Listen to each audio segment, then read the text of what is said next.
네, 4월의 마지막 주일입니다. 우리가 마지막 주일 때마다 욥기를 봤었어요. 그죠, 여러분? 그런데 한동안 그러지 못했다가 오늘 오랜만에 욥기로 돌아왔습니다. 제가 언제까지 욥기를 보고 뭐 안 봤는지 이렇게 찾아봤어요, 여러분. 얼마나 됐을 것 같아요? 얼마 만에 돌아온 것 같아요? 꽤 됐습니다. 2024년 10월까지만 봤어요. 1년 6개월이 됐어요. 벌써. 세월이 진짜 빠르죠. 저도 그렇게까지 된 줄 몰랐어요. 1년 6개월이나 지나서 지금 욥기로 돌아온 거예요. 그때 우리가 욥기 36장까지 봤거든요. 그걸 오늘 37장을 볼 건데, 그러고 보니까 제가 좀 이상한 게 있었어요. 욥기는 오늘 보는 그 37장을 끝으로 사람의 말이 다 끝나요. 모두 끝나요. 욥과 친구들이 했던 그 지루한 싸움들, 그거 이미 끝났고, 그리고 나서 이제 갑자기 이제 엘리후라는 사람이 나타나서 얘기를 했는데, 그것까지 37장으로 다 끝나요. 그러니까 모든 사람의 말이 오늘까지 다 끝나. 38장부터는 이제 하나님이 등장하셔서 말씀하시고, 그렇게 이제 욥기가 끝나잖아요. 그렇다면 1년 6개월 전에 37장까지 끝냈다면 어땠을까? 사람의 말을 다 끝내고 정리 다 하고 그냥 하나님 말씀만 남겨두고 이렇게 텀이 있었다면 제가 그거는 좀 이해가 되는데 왜 37장은 남겨두었을까? 제가 그게 문득 궁금했어요. 아니 그게 제가 1년 6개월을 그냥 안 한 게 아니거든요. 마지막 주마다 했었잖아 우리가. 저는 하려고 했어요. 근데 안 주셔서요 말씀을. 37장 아무리 들여다봐도 말씀을 안 주셨거든. 그래서 오늘 드디어 하나님께서 37장으로 말씀을 전하게 하셨다면 반드시 그 뜻이 있지 않겠습니까? 왜 1년 6개월의 텀이 필요했을까? 오늘 그거를 좀 깨달으시라는 거예요. 저도 말씀 준비하면서 그걸 많이 생각했어요. 욥기는 우리가 수십 주에 걸쳐서 살펴봤듯이 욥과 친구들의 논쟁이 주 내용입니다. 친구들은 전 재산과 자식 모두를 잃은 욥을 인과응보의 논리로 공격했습니다. 네가 죄를 지었으니까 벌을 받는 거 아니냐. 이 논리로 공격했죠. 욥은 이런 공격에 맞서서 자신은 의롭게 산 사람이기 때문에 죄인들이 받는 그런 벌은 받지 않는다. 이렇게 맞서서 싸웠습니다. 욥의 최후 변론이었던 욥기 31장에서 욥은 자신이 왜 죄인이 아닌지를 이 한마디로 정리했어요. 나는 하나님의 재앙을 심히 두려워하고 그의 위엄으로 말미암아 그런 일을, 악한 일을 할 수 없는 사람이다. 하나님을 두려워하고 마지막 심판을 두려워하는 사람은 악하게 살려야 살 수가 없다. 그럼 그렇지 않겠습니까? 하나님을 두려워하지 않는 사람이 악하게 사는 거지. 나는 정말 하나님을 두려워하는 사람이어서 평생을 선하게 살아왔다. 이렇게 정리한 거예요. 욥이 이렇게 최후 변론을 마쳤을 때 새 친구와의 언쟁이 비로소 끝났어요. 그리고 32장을 보면 욥이 자신을 의인으로 여김으로 그 새 친구가 말을 그쳤다. 성경은 욥이 자신을 의인으로 여기고 있다고 분명하게 지적했습니다. 욥기에서 가장 중요한 대목이 저거예요. 욥이 자신을 의인으로 여기고 있다. 이 중요한 사실을 다음 절에서 한 번 더 적시합니다. 람 종족 붓수 사람 바라겔의 아들 엘리후가 화를 내니 그가 욥에게 화를 내는 이유는 욥이 하나님보다 자기가 의롭다 했기 때문이다. 한층 더 나갔죠. 여기서는 분명히 자기가 의인이다 이렇게 여겼는데 이거 하나 더 나간 거예요. 하나님보다 자기가 의롭다 했다. 엘리후는 하나님의 대언자 역할을 하는 사람이에요. 욥과 새 친구의 대화를 지켜만 보시던 하나님께서 더는 복장이 터져서 못 보겠다면서 엘리후에게 임하셨고 엘리후를 통해서 말씀하시기 시작하는데 그게 32장부터 37장 오늘까지 말씀이에요. 엘리후는 등장하자마자 이렇게 욥에게 화를 냈어요. 하나님보다 자기가 의롭다. 나는 하나님보다 의롭다. 여러분, 이 말이 이게 가능한 말이에요? 이건 진짜 사탄에게서나 나올 법한 말이죠. 그런데 욥이 이 말을 했다는 거예요. 욥이 어떤 사람이었습니까? 욥은 진짜 훌륭한 신앙인이었잖아요. 하나님께서 사탄 앞에서 칭찬하셨잖아요. 여호와께서 사탄에게 이르시되 네가 내 종 욥을 주의하여 보았느냐. 그와 같이 온전하고 정직하여 하나님을 경외하며 악에서 떠난 자는 세상에 없다. 이런 사람 둘도 없다. 이렇게 하신 거죠. 이런 욥이 하나님보다 자기가 더 의롭다고 했다. 이렇게 얘기했다. 아니 그럴 수가 없잖아요. 그런데 하나님의 대언자 역할을 하는 엘리후는 왜 이렇게 이거 하나님이 지적하신 거예요, 그러면. 그죠? 여러분, 욥이 직접적으로 그런 말은 하지 않았어도 간접적으로는 수도 없이 했어요. 내가 하나님보다 어렵다는 말을. 그거 우리가 계속 봤었어요. 1년 6개월 전에. 대표적으로 9장에서 하나만 봅니다. 9장 17절을 보면 그러니까 하나님께서 폭풍으로 나를 치시고 까닭 없이 내 상처를 깊게 하시며 나를 숨쉬지 못하게 하시며 괴로움을 더하게 하신다. 여러분, 의롭게 산 욥을 까닭 없이 괴롭히면 하나님이 악하고 욥은 의로운 거죠. 그죠? 이유도 없이 까닭 없이 괴롭혀. 하나님이 악한 거지. 그리고 내가 의로울지라도 하나님은 내 입이 나를 정죄하게 만드시고 고문하는 거예요. 빨리 고백해, 자백해. 죄 지었다고. 그 다음에 내가 흠없다고, 아무리 흠이 없다고 해도 나를 정죄하실 것이다. 마치 악질 경찰과 검사가 아무 죄도 없는 사람을 잡아다가 고문해서 자백을 받는 것처럼 하나님이 그렇게 하신다는 거예요. 지금 나 아무 죄도 없는데. 그렇다면 하나님은 악하고 욥은 의로운 거죠. 하나님이 온전한 자나 악한 자나 다 멸망시키고 갑자기 재난이 닥쳐 내가 죽게 됐는데 그런 무죄한 자의 절망도 하나님은 비웃으실 것이다. 욥은 하루아침에 모든 재산을 잃고 자식을 다 잃었어요. 하루아침에. 그 하나님을 두려워하며 정말 선하게 살았는데 그렇게 처참히 부서진 자신을 보면서 하나님이 비웃으신다면 그런 하나님은 진짜 악한 거예요. 그리고 욥은 너무나 억울한 선의의 피해자죠. 24절. 세상이 악인의 손에 넘어갔고 재판관도 눈이 멀었나니 그렇게 되게 만드신 이가 하나님이 아니시면 누구냐. 이 세상을 악으로 가득하게 만드신 분, 그분이 하나님이 아니시면 누구냐. 야, 정말 욥이 이런 말을 했나 싶을 정도로 하나님 앞에서 막말을 해대고 있죠. 막말. 그러니까 욥이 내가 하나님보다 더 의롭다. 이만한 증거가 어디 있어요. 그죠? 그렇게 얘기한 거죠. 그렇게 얘기. 여러분, 되게 우리 성도들이, 한국의 모든 성도들이 욥하면 떠올리는 대표적인 이미지들이 있어요. 사람이 살면서 겪는 고난 중에 가장 심한 고난을 겪은 사람. 그런데 끝까지 하나님을 붙들고 나중에는 2배의 축복을 받은 사람. 이렇게 기억을 해요. 욥이 파면. 그런데 이런 모습들을 보면 욥도 결국 우리와 똑같은 사람이었구나. 이걸 생각하게 돼요. 다르지 않다. 우리와 똑같다. 견디기 힘든 고난이 계속되면 내 안에 있던 악한 본성들이 하나님을 향해서 악하게 쏟아져 나와요. 이런 신이 다 있어. 하나님이 어디 있어? 누구나 한 번쯤은 다. 여러분, 욥과 같은 고난을 당했다고 생각해 보세요.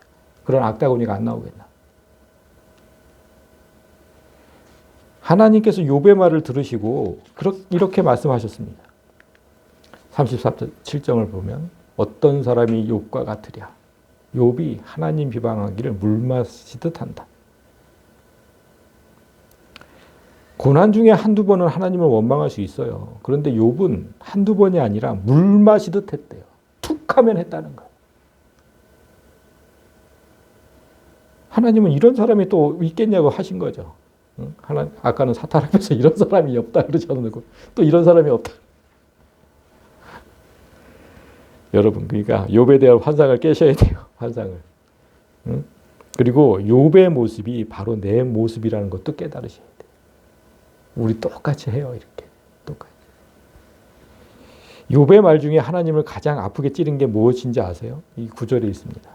이르기를 사람이 하나님을 기뻐하나 무익하다 하는구나. 그러니까 하나님 믿으면 뭐하냐 이 말. 다 소용없다. 다 소용없어. 이렇게 날 고생시키는데 하나님 믿으면 뭐하냐. 이 말이 하나님이 마음이 제일 아팠어요.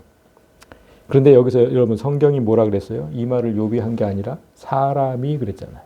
사람이. 모든 사람이 물 마시듯 이런 말을 내뱉는다는 거예요. 하나님 계시기나 하실까? 어떻게 내 아픔을 이렇게 모른 척 하실까?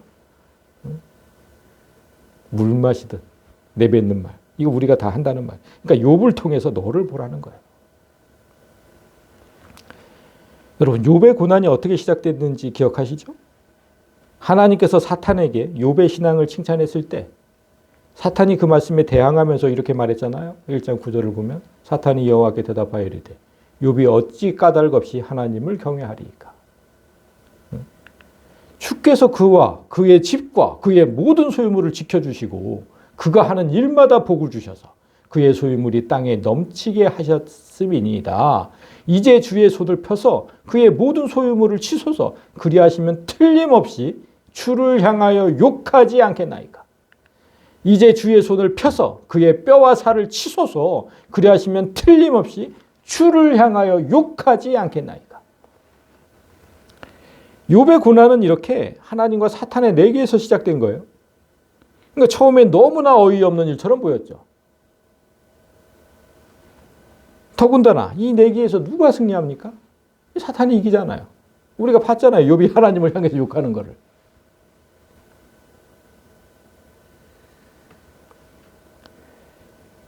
그런데 여러분, 이렇게 생각하면 뭔가 이상하지요. 정말 이상하지 않습니까? 하나님이 할 일이 없어서 사탄과 내기를 하고 욥을 공경에 빠뜨리셨겠냐고. 할 일이 없어서. 응? 그런 하나님이 우리 하나님이에요? 또한 전지전능한 하나님께서 이 내기의 결과를 모르셨을까? 왜 모르셨겠어요? 하나님은 사탄과의 내기에서 100% 질 것을 아셨어요. 욥이 욕할 걸 아셨다고.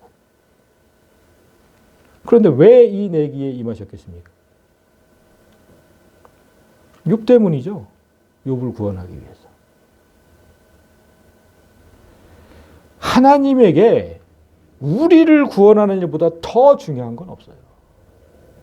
이 땅에선 내가 어떤 고난을 겪는다고 해도 그 고난 끝에 내가 구원을 얻을 수만 있다면 하나님은 언제든지 나를 그 고난의 용광로 속에 집어넣을 겁니다. 내가 고난을 받는다면 그러니까 다 이유가 있는 거예요. 욥기는 그걸 깨닫게 하는 책이에요. 내가 고난을 받는 이유, 그걸 깨닫는 책. 욥은 자기 자신이 얼마나 위험한 상태에 놓여 있는지 몰랐어요. 아니, 자기 안에 얼마나 큰 죄가 들어있는지도 몰랐어요. 그냥 자기가 의인인 줄 알았다니까. 욥이 얼마나 자기 착각에 빠져 사는지 그 상황을 29장에서 볼 수 있었습니다. 29장 11절을 보세요. 귀가 들은 즉 나를 축복하고 눈이 본 즉 나를 증언하였나니. 이 한 절에서 욥이 평소 어떻게 살아왔는지 알 수 있어요. 내 주변에서 들리는 건 다 나를 축복하는 일이고 칭찬하는 일이. 욥이 얼마나 선한 삶을 살았던지 모든 사람이 욥을 칭송했다는 거예요. 욥이 그런 칭송을 받은 이유가 다음 주부터 이어지는데 제가 이제 쉬운 성경으로 갖고 왔어요. 내가 저 사람에게 칭찬을 받는 이유? 이거 도움이 필요한 가난한 자들을 돌보고 도울 자 없던 고아들을 살폈기 때문이지. 그때 나는 의로움의 옷을 입고 정직함을 관처럼 머리에 썼지. 나는 보지 못하는 사람의 두 눈이 되어 주었고 다리를 저는 사람들에게는 두 발이 되어 주었어. 가난한 사람에게는 아버지가 되어주고 낯선 사람의 사정도 들어주었지. 아니, 만약 세상 사람들이 이렇게만 산다면 이 세상이 천국이 될 거예요. 욥은 그렇게 산 사람이에요. 욥은 진짜 이 땅 위에 천국을 세운 사람이었는데 사랑만 베푼 게 아니라 정의롭기도 했대요. 불의한 자의 턱뼈를 부수고 노획한 물건을 그 이빨새에서 빼내었다. 악을 행하는 자들을 응징하고 그들이 폭력으로 빼앗은 것들을 남김없이 추징해서 빼앗긴 자들에게 다시 돌려주었다는 뜻입니다. 이렇게 사랑을 베풀고 공의를 행하는 사람. 욥은 진정 하나님의 형상대로 사는 사람이었어요. 그런데 이런 욥이 왜 위태롭다는 겁니까? 그 안에 무슨 큰 죄가 들어있다는 겁니까? 혹시 여러분은 아시겠어요? 이렇게 살았는데 욥에게 무슨 큰 죄가 있어요?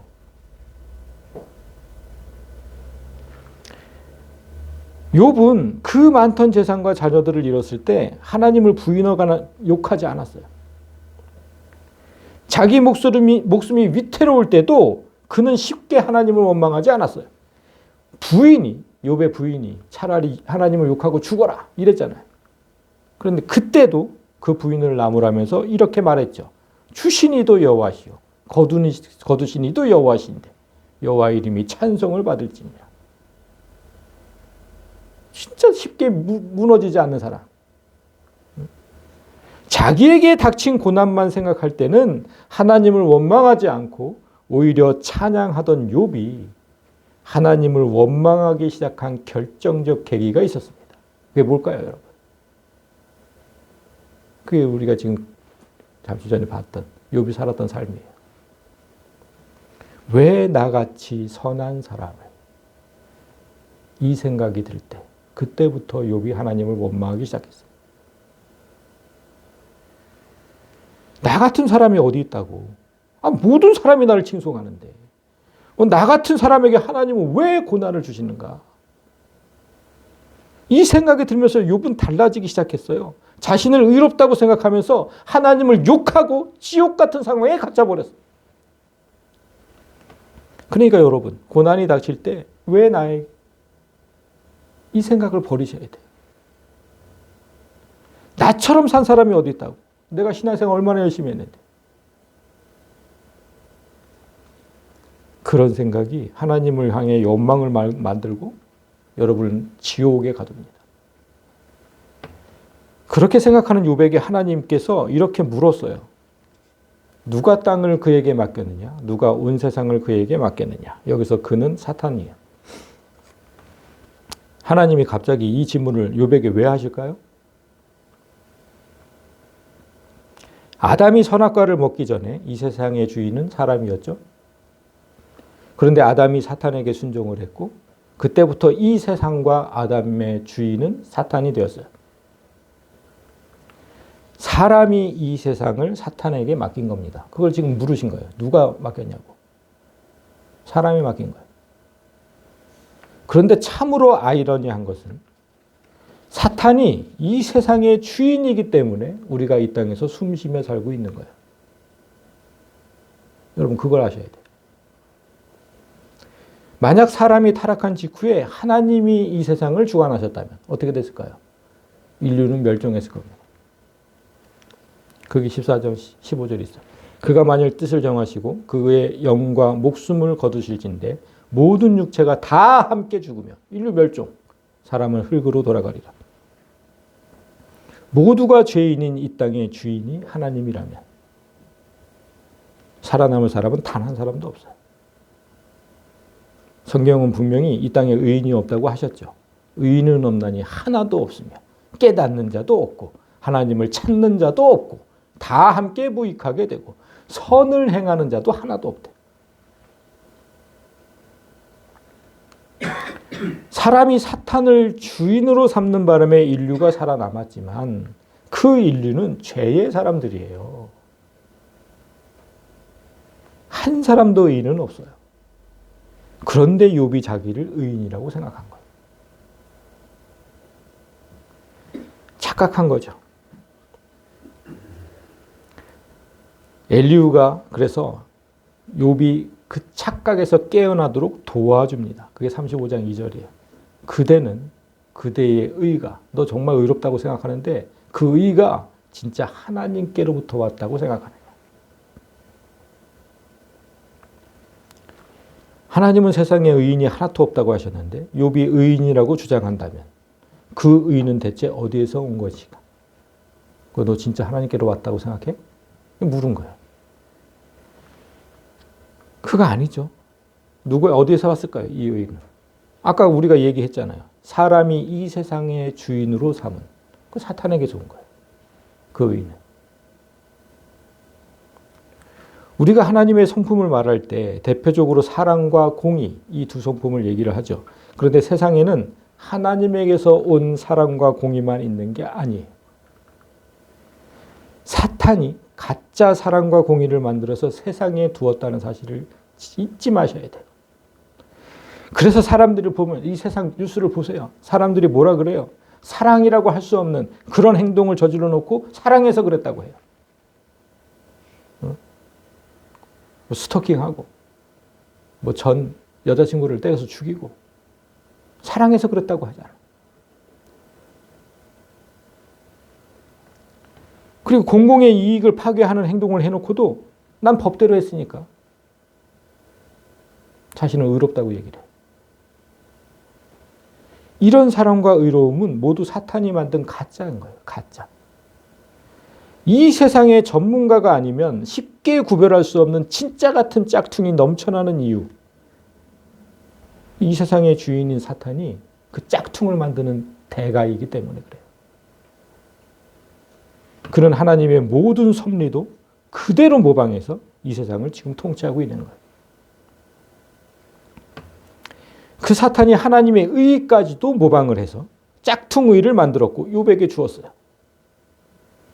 그의 목적이 뭐겠습니까? 여러분, 짝퉁 의를 욥에게 준 목적이 뭐겠어요? 진짜 의를 갈망하지 않게 하려고. 생각해 보세요, 여러분. 짝퉁 샤넬백을 가진 사람이 그걸 진짜라고 생각하고 있다면 의심하지 않아요. 100% 이건 진짜라고 생각해. 짝퉁인데. 그렇다면 똑같은 진짜 백을 사려고 할까요? 아니, 내가 이거 진짜라고 생각하는데 100%. 그렇게 생각하지 않죠. 살려고 하지 않아요. 그와 똑같은 거예요. 지금 상황이. 모든 사람이 나를 의롭다고 해. 욥의 상황이 지금. 모든 사람이 나를 의롭다고 해. 나도 그렇게 생각해. 근데 그러면 나는 진짜 의를 가졌다고 생각하죠. 욥은 지금 그 올가미에 걸려 있는 겁니다. 그런데 여러분, 내가 아무리 도덕적으로 훌륭한 삶을 산다고 해도 모든 사람이 나를 칭송한다고 해도 나에게 예수 그리스도의 의의가 없으면 나는 의인이 아닌 거예요. 스스로 의인이라고 생각하면 절대로 구원받을 수가 없어요. 내 힘으로는 무슨 수를 써서 의인이 될 수가 없어서 예수님께서 오셨고 죄인으로 죽었고 의인으로 부활하신 거예요. 그런데 스스로 의인이 될 수 있다고 주장하면 예수님을 부인하는 꼴이 되는 거예요. 예수를 부인하면 구원은 없습니다. 사탄이 만든 짝퉁의가 얼마나 정교한지 욥만 속은 게 아니에요. 오늘날 성도들도 그 짝퉁의를 구입해서 자신이 의로운지 알아요. 나처럼 신앙생활을 열심히 한 사람이 어디 있다고. 내가 천국 못 가면 누가 가냐. 예수는 없어요. 나처럼 신앙생활 한 사람이 어디 있다고.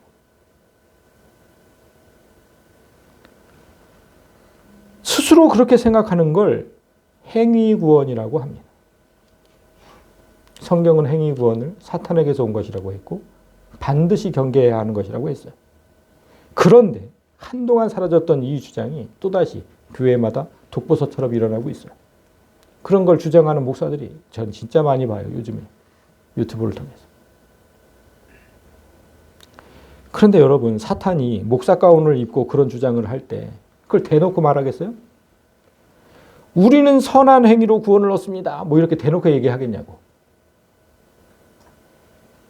성도가 구별하지 못할 정도로 아주 교묘하게 만들어진 짝퉁의를 선포하죠. 여러분 잘 구별 못해요. 그 설교 들으면. 그래서 하나님은 엘리후를 통해서 짝퉁의를 구별하는 방법을 소개해 주셨어요. 잘 들어. 짝퉁의를 구별하는 방법이야. 그게 35장 6절부터 시작돼요. 그대가 범죄한들 하나님께 무슨 영향이 있겠으며 그대의 악행이 가득한들 하나님께 무슨 상관이 있겠느냐. 누군가 이 땅에서 사람을 죽이든 남의 것을 훔치든 성폭행을 하든 저 하늘 위에 계신 하나님께 조금이라도 영향이 있겠냐 물으신 거예요. 없죠. 사람의 악이 이 땅에 가득하다고 해서 하나님이 어떤 불이익을 당하십니까?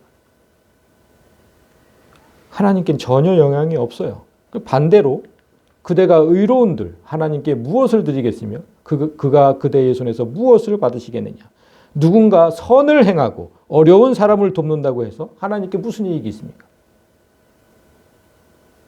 누군가 가난한 자들을 위해 1억을 기부했대. 그러면 하나님이 1원이라도 얻으시는 게 있어요? 하나님께는 아무 이익이 없어요. 그대의 사악함은 그대 같은 사람이나 해치는 것이고 그대의 의는 사람의 아들이나 유익하게 하리라. 사람이 악을 행하면 사람들이 악한 영향을 받지 하나님은 받지 않습니다. 사람이 의를 행하면 그 또한 사람이 혜택을 입지 하나님은 사람이 악을 행하든 선을 행하든 아무 영향도 받지 않으세요. 그런데 하나님은 사람이 선을 행하면 상을 주시고 악을 행하면 심판하시죠. 자신에게 어떤 유익도 피해도 없는데 오직 인간들을 위해서 그런 일을 하세요. 그런데도 욥은 하나님 믿어봤자 아무 소용이 없다고 말하죠. 욥이 그것이 내게 무슨 소용이 있으며 범죄하지 않는 것이 내게 무슨 유익이 있겠냐고 묻지만은 욥이 한 말이에요. 지금 하나님 지적하신 거예요. 내가 선을 행한 게 무슨 소용이 있으며 죄 짓지 않고 살아봤자 무슨 이익이 있냐. 지금 내 꼴을 봐라. 하나님이 나를 이렇게 만드셨는데 지금 그렇게 얘기한 거예요. 욥이 한 말과 하나님의 말씀을 잘 생각해야 돼요. 잘 생각하셔야 돼요. 우리가 신앙생활 잘하면 하나님께 무슨 이익이 있습니까? 있어요, 없어요? 우리가 하나님 열심히 믿고 교회에 열심히 다니는 이유는 전부 나를 위해서죠. 이 땅에서 하나님이 주시는 복 받고 죽어서는 천국 가야 되니까. 그래서 믿는 거잖아요.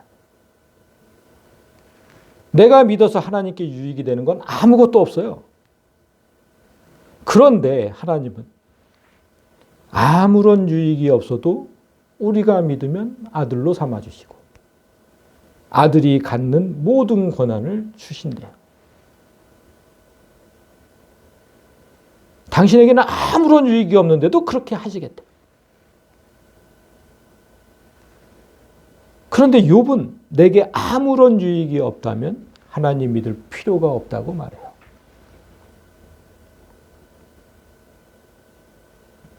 이게 하나님과 사람의 차이입니다.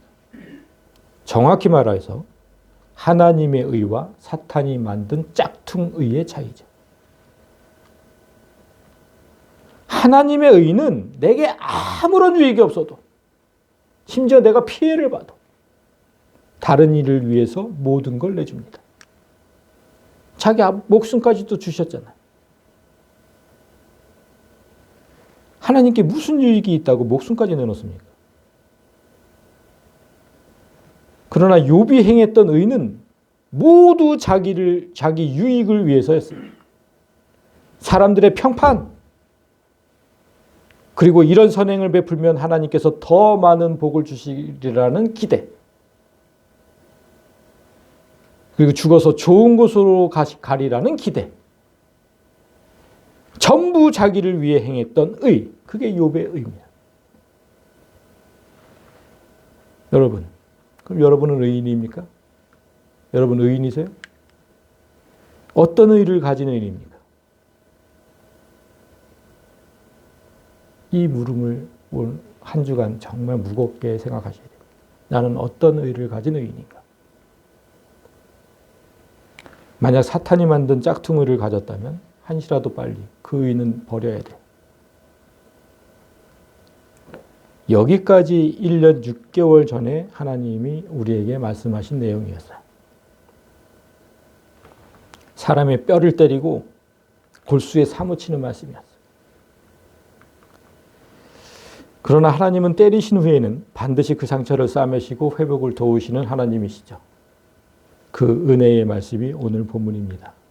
오늘 본문 1절을 보면 이로 말미암아 내 마음이 떨며 그 자리에서 흔들렸도다. 엘리후도 하나님 말씀에 심히 떨고 있어요. 뼈를 때리는 말씀. 그런데 하나님은 그런 엘리후를 통해서 하나님의 은혜를 선포하고 있습니다. 계속해서 오늘 본문과 앞, 그 다음에 뒤, 엘리후를 통해서 계속 말씀하신 게 있었어요. 그게 뭔지 아세요? 번개예요, 번개. 앞뒤로 있어요. 본문에도 있고 앞뒤에도 있어요. 번개를. 그럼 먼저 본문 전에 36장 말씀을 잠깐 볼까요? 36장 30절을 보면 보라, 그가 번갯불을 자기의 사면에 펼치시며 바다 밑까지 비치시고. 그럼 번개는 지구 곳곳에 치죠? 자기 사면에 펼치시고. 지구 곳곳에 쳐요. 하나님의 심판이 미치지 않는 곳은 없다는 뜻입니다. 심지어 그 심판은 바닷속에 있는 영들에게까지 미쳐요. 그 심판은. 그런데 여러분, 하나님의 심판이 우리가 사는 동안에, 이 땅에 사는 동안에는 꼭 나쁜 것만은 아니다. 그렇게 얘기를 하세요. 그 심판이. 이것들, 번개로 만민을 심판하며 음식을 풍성하게 주시느니라. 가끔 번개에 맞아서 죽는 사람도 뉴스에서 나오고, 또 번개로 인해서 화재 피해를 당하는 것도 뉴스에 나와요. 그렇게 피해를 줘요, 사람에게. 그 심판하시는 거죠. 근데 번개는 반대로 사람에게 꽤 많은 유익도 줍니다. 번개가 없다면 지구 생태계가 유지되지 않는데요. 과학자들의 말에 의하면. 그리고 번개가 지구의 천연 비료 공장 역할까지 한대요. 식물 성장에 꼭 필요한 영양소인 그 질소가 공기 중에 많대요. 공기 중에 질소가. 근데 식물이 직접 흡수할 수 없는 상태예요.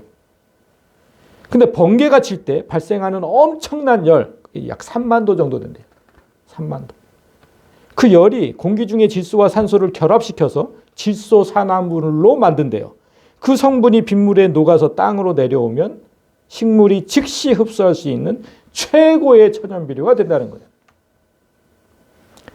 4,000년 전 사람 엘리후가 이런 사실을 어떻게 알고 번개가 곡식을 풍성하게 한다. 저렇게 말을 했어요. 그러니까 엘리후는 하나님의 선지자 맞죠. 번개가 사람에게 재앙과 유익을 동시에 주듯이 하나님이 이 땅에서 행하시는 심판도 재앙과 은혜를 동시에 주십니다. 그가 번갯불을 손바닥 안에 넣으시고 그가 번갯불을 명령하사 관역을 치시다다. 그의 우레가 다가오는 풍우를 알려주니 가축들도 그 다가옴을 아느니라. 번개와 천둥이 친다는 건 이제 곧 폭풍우가 온다는 뜻이죠. 가축들도 다가오는 폭풍우를 피해. 다 우리로 들어가요.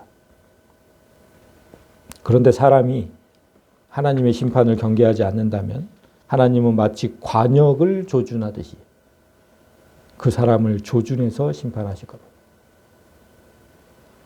그런데 번개가 그렇듯이 하나님의 심판이 은혜가 되는 사람도 있어요. 누구에게 은혜가 되겠습니까? 엘리후가 그 사실을 이렇게 얘기합니다. 하나님의 음성, 곧 그의 입에서 나오는 소리를 똑똑히 듣는 사람. 그 사람에게는 은혜가 돼. 하나님 말씀을 경청하는 건 우리가 심판의 대상자가 될지 은혜의 대상자가 될지를 구별하는 유일한 잣대라는 뜻이에요. 그런데 여기서 하나님의 음성을 천둥에 비유를 하고 심판과 은혜를 번개에 비유했어요. 그 소리를 천하에 펼치시며 번갯불을 땅끝까지 이르게 하신다. 그 소리, 천둥 소리. 그다음에 번개. 하나님 말씀이 온 세계에 안 미치는 곳이 없고 하나님의 심판과 은혜도 안 미치는 곳이 없어요. 그런데 엘리후가 말씀과 심판의 순서를 정확하게 말하고 있어요. 번갯불을 땅 끝까지 이르게 하신 그 후에 천둥 소리, 음성을 발하시며 그의 위험찬 소리로 천둥을 치시며 그 음성을 멈추게 아니하시느니라. 번개와 천둥은 한 곳에서 동시에 일어나지만 항상 번개가 먼저 있고 몇 초 후에 천둥 소리가 들리죠. 그 이유가 있어요.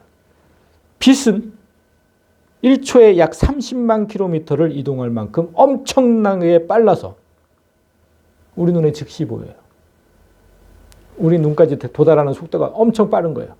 1초에 30만 킬로. 그런데 소리는 1초에 약 340m 정도를 이동해요. 빛에 비해서 엄청나게 느리죠. 그러니까 사실은 같이 치고 같이 소리가 나는 거예요. 번개, 천둥 같이 일어나는 거예요. 그런데 우리가 보기에 먼저 빛이 보이고 나중에 들리는 거예요. 이 원리로 엘리후가 하나님의 섭리를 설명하고 있는 거예요. 대단한 거죠. 하나님의 선지자만 할 수 있는 거예요. 여러분, 우리가 고난을 겪을 때 고난의 이유를 바로 아는 사람은 없어요. 단 한 사람도 없어요. 내가 왜 이 고난을 겪는지. 욥이 딱 그러고 있잖아요, 지금. 하나님은 고난의 이유를 항상 나중에 말씀하시기 때문이죠. 번개가 있고 나중에 천둥이 치는 것처럼 그렇게 하시는 거예요. 우리는 하나님의 때리심이 우리에게 얼마나 큰 은혜인 줄 몰라요. 욥이 지금 그게 구원의 은혜인 줄도 모르고 하나님께 막말을 내뱉었듯이 우리도 고난이 주는 은혜를 잘 몰라요. 이 고난 끝에 어떤 은혜가 있는지 모른다니까. 번개가 있고 나중에 천둥이 치는 것처럼 하나님은 항상 나중에 설명하시기 때문에 그래서 우리가 몰라요. 따라서 여러분 명심해야 합니다. 항상 때리심이 먼저 있고 때리신 이유는 나중입니다. 만약 하나님께서 이 순서를 바꾸신다면 어떻게 될 것 같습니까? 때리시는 이유를 먼저 설명하고 그 후에 때리신다면 어떤 일이 벌어질 것 같아요? 그 때리심은 전혀 은혜가 되지 않아요. 감사로 이어지지도 않습니다. 왜 그럴까요, 여러분? 이게 5절 말씀이에요. 하나님은 그렇게 하시면서 놀라운 음성을 내시고 우리가 헤아릴 수 없는 큰 일을 행하신대요. 이 말씀을 제가 삶을 예로 한번 들어볼게요. 저는 25년 전에 인생에 가장 중요했던 그 30살 나이에 사업이 부도가 났고 검찰에 수배된 수배자 신세였죠. 그때의 고통은 정말 욥처럼 이루 말할 수가 없었어요. 그냥 죽고 싶었어요. 그렇게 큰 고통이었지만 그때는 그 이유를 몰랐어요. 나에게 왜 이런 고통을 주시는지. 저도 욥처럼 하나님만 원망하며 살았죠. 그런데 나중에 천둥 소리가 하나님 말씀을 천둥 소리처럼 들리는 그 하나님 말씀을 듣고 깨달았죠. 왜 나에게 이런 고통이 왔는지. 그때는 진짜 은혜와 감사뿐이었습니다. 만약 그 고통의 시간이 없었다면 욥처럼 저도 구원받지 못했을 거예요. 욥처럼 저도 똑같이 지옥으로 갔을지도 몰라요. 그때의 고난이 없었다면 여러분, 제가 지금 이 자리에 있겠습니까? 제가 목사가 됐겠어요? 그런 확률은 제로입니다. 제로. 절대로 제가 목사가 될 일은 없어요. 그런 고난이 없었다면. 지금 뭐 세상 사람과 똑같이 아니면 어쩌면 더 방탕한 그런 삶을 살고 있었을 거예요. 제가 그렇게 살았으니까. 그런데 반대로 25년 전 하나님께서 나를 고통 속에 가두겠다고 먼저 말씀하셨다면, 응? 네 사업을 망하게 하고 너를 수배자로 만들 거야. 이렇게 먼저 말씀하셨다면 그때의 나는 어떻게 했을까요, 여러분? 그러면 아니 뻔하죠. 망하지 않으려고, 수배되지 않으려고 온갖 수단, 방법 다 찾았겠죠. 그 하나님 번개에서 벗어나려고 얼마나 노력했겠습니까? 제가. 그 번개가 얼마나 큰 은혜를 주시는지 그 사실도 모른 채 그냥 벗어나려고만 했겠죠. 하나님께서 왜 번개부터 치시고 천둥을 나중에 치시는지 저는 진짜 깨달았어요. 먼저 말씀하시면 안 들어요, 사람이. 다 벗어나려고 하지. 이제 말씀을 맺겠습니다. 여러분 오늘 말씀을 쭉 들으셨어요. 그러면 이제 우리는 다시 욥기의 말씀이 멈추었던 2024년 10월로 돌아가 봐야 합니다. 그때부터 지금까지 1년 6개월이에요. 2024년 10월부터 지금까지 내 삶에 어떤 일이 있었는지 한번 돌아보세요. 저 돌아봤거든요. 뭐가 있었어요. 뭐 지금은 말씀드리지 않겠지만. 있었어요, 진짜. 그 1년 6개월 동안 딱. 정말 많은 고난이 있었는데, 오늘 그 고난의 이유를 여러분 정말 들으셨어야 돼요. 여러분에게도 똑같은 고난들이 있었을 것이고, 그 고난이 왜 있었는지 오늘 말씀을 통해 들었어야 해요. 하나님께서 내게 1년 6개월간 번개를 내리셨고, 오늘 그 이유를 천둥과 같은 음성으로 말씀하셨어요.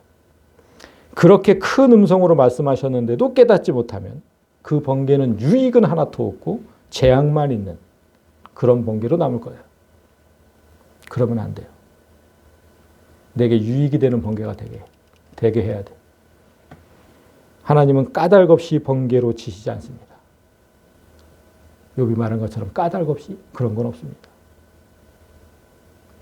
내 안에 있는 무엇, 어떤 것을 제거하시려고 번개를 치시는지, 도대체 내 안에 어떤 암덩어리 같은 그런 죄가 있길래 그 번개를 치시는지, 그걸 찾고 깨달으셔야 돼요.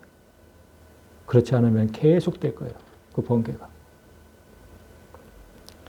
진정 바라기는 천둥 같은 말씀에 힘입어서 나를 죽이는 암덩어리를 제거하고 하나님께서 베푸시는 큰 은혜와 구원의 은혜를 반드시 누리시는 복된 삶이 되시기를 주님의 이름으로 간절히 소망합니다. 아멘.